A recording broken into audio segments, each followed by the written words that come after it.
Question number 27 कह रहा है कि find the value of k for which each of the following system of equation has no solution, यानी equation के पास नो सॉल्यूशन। तो फॉर नो सॉल्यूशन का क्या कंडीशन होता है, a1/a2 equal to b1/b2 is not equal to c1/c2। ये condition होता है फॉर नो सॉल्यूशन के लिए। ठीक है, यहाँ पे सारा वैल्यू रख देना है। a1/a2 यानी 8/k, b1/b2 यानी 5/10 इज़ नॉट इक्वल टू 9/15। ठीक है, अब ये दोनों आपस में इक्वल है और ये दोनों आपस में नॉट इक्वल है। तो यदि k का वैल्यू यहाँ पे रहता है तो हम एक बार इक्वल लिखते, एक बार नॉट इक्वल लिखते। ठीक है, तो ये चूँकि नंबर्स है यहाँ पे k इन दोनों में नहीं है तो इस टर्म को भूल जाना है। ठीक है, इस टर्म को भूल जाना है। यदि k बीच में रहेगा, बीच पोर्शन में, तो एक बार हम इक्वल लिखेंगे, एक बार नॉट इक्वल लिखेंगे। तो इस कंडीशन में क्या करना है, चूँकि यहाँ पे k नहीं है, यहाँ भी k नहीं है, तो इस टर्म को भूल जाना है, सिर्फ इन दोनों टर्म को देखना है। तो 8/k इक्वल टू 5/10, k/8 दोनों साइड उल्टा कर देना है, 10/5, 5 2 जा 10, तो k इक्वल टू क्या हो जाएगा 8 × 2 यानी k equal to 16। No solution के लिए k का वैल्यू कितना होना चाहिए, 16। ठीक है, तो ये क्वेश्चन नंबर कौन था, 27। अब हम सॉल्व करेंगे 28 का इक्वेशन लिखा हुआ है kx + 3y = 3। नेक्स्ट इक्वेशन लिया हुआ है 12x + ky = 6, ऐसा लिखा हुआ है। फिर से लिखेंगे for no solution. No solution के लिए क्या हो जाएगा, a1/a2 equal to b1/b2 equal to c1/c2। ठीक है, ऐसा हो जाएगा। a1/a2 यानी कि k/12, b1/b2 यानी कि 3/k और c1/c2 यानी कि 3/6। a1/a2 b1/b2 c1/c2 ऐसे लिख देना है। ठीक है, अब क्या करना है, देखो इज़ नॉट इक्वल टू, यहाँ नॉट इक्वल टू होना चाहिए। ठीक है, ऐसा हो गया। अब ये चूँकि एक बार यहाँ हम जब भी k का टर्म बीच में रहेगा, तो एक बार इक्वल लेना है, एक बार नॉट इक्वल लेना है, यानी कि k इधर भी रहेगा तो भी लेना है। ठीक है, तो k का टर्म यहाँ है, मतलब k एक बार इसके इक्वल है, एक इस पे इक्वल है, तो दो बार हम लिखते हैं, लिखेंगे k/12 इक्वल टू 3/k, ये दोनों आपस में इक्वल है, and 3/k is not equal to 3/6, ये दोनों नॉट इक्वल है और ये दोनों इक्वल है। पिछले वाले क्वेश्चन में इसलिए नहीं लिखे क्योंकि बीच में k का टर्म नहीं था और यहाँ भी k का टर्म नहीं था। डायरेक्टली इसको क्या करेंगे, क्रॉस मल्टीप्लाई, k × k मिल करके k² और 12 × 33 = 36। देन इसमें दोनों को उल्टा कर देते हैं, k/3 is not equal to 6/3। ठीक है, 3 2 जा 6 और ये हो गया k² 36, k² 36 हो गया, मतलब k का वैल्यू कितना हो गया 6। और इधर 3 से 2 3, इसको 3 को क्रॉस मल्टीप्लाई कर देंगे तो k is not equal to 6। ठीक है, यानी k is not equal to 6 आएगा। ठीक है, ये क्वेश्चन नंबर 28 बना रहे थे, है ना, 28। अब देखिए यहाँ k का वैल्यू जो होता है, जब स्क्वायर रूट हटाते हैं तो वो k ये दो साइन में आ जाता है, एक प्लस और एक माइनस में।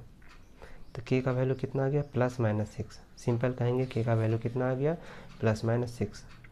तो k का वैल्यू तो 6 तो हो ही नहीं सकता है, पॉजिटिव वाला, यानी k का वैल्यू क्या होगा, 6 एंड -6, और k is not equal to 6। तो k का वैल्यू 6 तो होना नहीं चाहिए, k is not equal to 6, यानी ये वाला 6 नहीं होगा। तो सिंपल आंसर क्या हो जाएगा, देयरफॉर k इक्वल टू -6, ये आंसर हो जाएगा, है ना, 28 का। यानी कि k is not equal to 6, positive 6 नहीं लेना है, सिर्फ मुझे -6 लेना है। ठीक है, तो ये क्वेश्चन नंबर 28 था। अब सॉल्व करेंगे क्वेश्चन नंबर 29। ओके,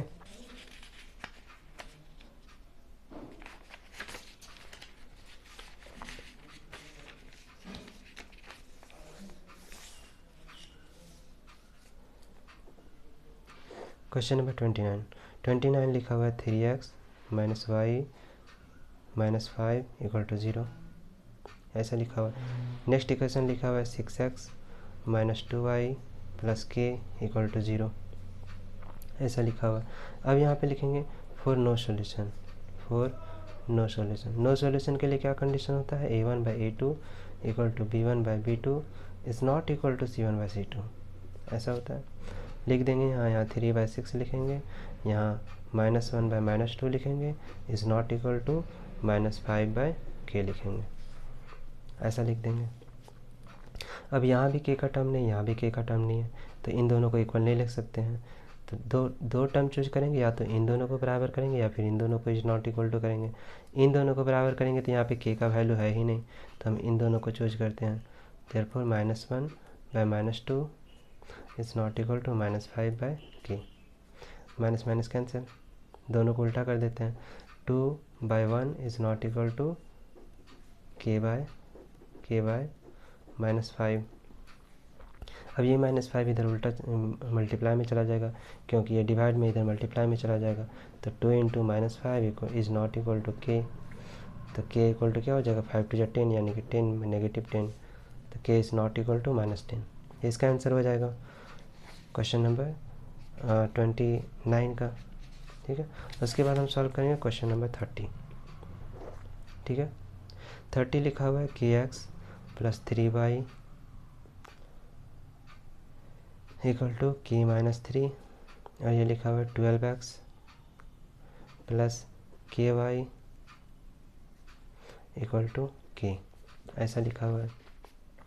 ठीक है, kx + 3y equal to k - 3 और 12x + ky equal to k। इसमें भी सेम लिखेंगे for no solution. No solution क्या हो जाएगा, हम लोग को जानते हैं condition a1/a2 equal to b1/b2 is not equal to c1/c2, ऐसा हो जाएगा।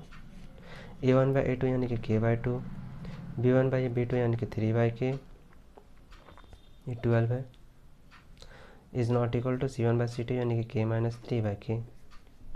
तो एक बार इक्वल लेना है, एक बार नॉट इक्वल लेना है, क्योंकि k का टर्म यहाँ भी है, k का टर्म यहाँ पे भी है, सारी जगह पे k का है, तो दो टर्म लिखेंगे। तो k/12 इक्वल टू 3/k, एक बार ये लेंगे, and 3/k is not equal to k - 3/k, ऐसा ले लेंगे। इसको मल्टीप्लाई कर देंगे क्रॉस, k × k मिलकर के k² हो जाएगा, और 12 × 3 यानी कि 36 हो जाएगा।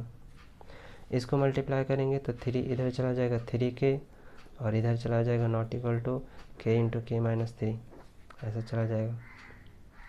ठीक है, अब इसको क्या करेंगे, मल्टीप्लाई कर देंगे और सॉल्व करेंगे। यहाँ पे यदि सॉल्व करेंगे तो 36 है, और जब अंडर रूट लेंगे तो ये +-6 आ जाएगा, क्योंकि 36 का जो स्क्वायर रूट होता है वो 6 होता है।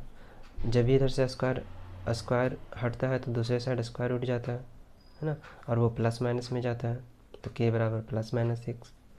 ये 3k हो गया, is not equal to k² - 3k, ऐसा लिख देंगे। अब इसको सॉल्व करेंगे, इसको 3k को उधर ले जाएंगे तो ये -6k हो जाएगा। तो लिखते हैं k is not equal to k equal to 6 और -6, क्योंकि 6 भी हो सकता है -6 भी हो सकता है। यहाँ से सॉल्व करेंगे तो यदि इस साइड 0 कर देते हैं, is not equal to k² - 3k, और इस 3 को भी इधर कर दिए, -3k हो गया। इसको अभी रहने देते हैं, तो 0 is not equal to k² - 6k। इसको जब उल्टा कर दें, इस दोनों में k कॉमन लेते हैं, दोनों को एक्सचेंज कर लेते हैं पहले। k² - 6k is not equal to 0, यानी कि इस 0 को मैंने इधर कर दिया, बाकी इन दोनों टर्म को इधर कर दिया। अब यहाँ से k कॉमन लेते हैं तो k - 6 is not equal to 0, यानी कि यहाँ से भी k कॉमन लिया, यहाँ से k कॉमन लिया, यहाँ पे 2k था, एक k बच गया, 6 है, 6 बच गया। ठीक है, अब क्या करेंगे, यहाँ पे k - 6 is not equal to 0, तो यहाँ पे लिखेंगे, लिखा हुआ k × k - 6 is not equal to 0, means k is not equal to 0 and k - 6 is not equal to 0, दोनों को अलग अलग करके लिख देना। k is not equal to 0 and k - 6 is not equal to 0, यहाँ k है, यहाँ k - 6 है, दोनों को अलग अलग करके लिख दिया। अब ये -6 इधर चला जाएगा पॉजिटिव, तो k is not equal to 6, तो k का वैल्यू 0 नहीं हो सकता, वो क्वेश्चन में लिखा हुआ है। k का वैल्यू 6 नहीं हो सकता, ये आया। और मेरा पहला यहाँ पे इक्वेशन क्या था, k इक्वल टू 6 एंड -6, तो ये 6 तो हो ही नहीं सकता, क्योंकि k is not equal to 6 आया है, k is not equal to 6 आया है, तो k का वैल्यू ये पॉजिटिव 6 नहीं होगा, ये वाला 6 नहीं होगा, क्योंकि यहाँ पे सेकंड कंडीशन में लिखा हुआ है k is not equal to 6, तो के इज़ नॉट इक्वल टू 6, ये वाला 6 नहीं होगा, मतलब क्या होगा, के का वैल्यू -6 होगा। तो लिखेंगे के इक्वल टू -6। इस हिसाब से हम लोग क्वेश्चन नंबर 30 को सॉल्व करेंगे। क्वेश्चन नंबर 31 सॉल्व करते हैं।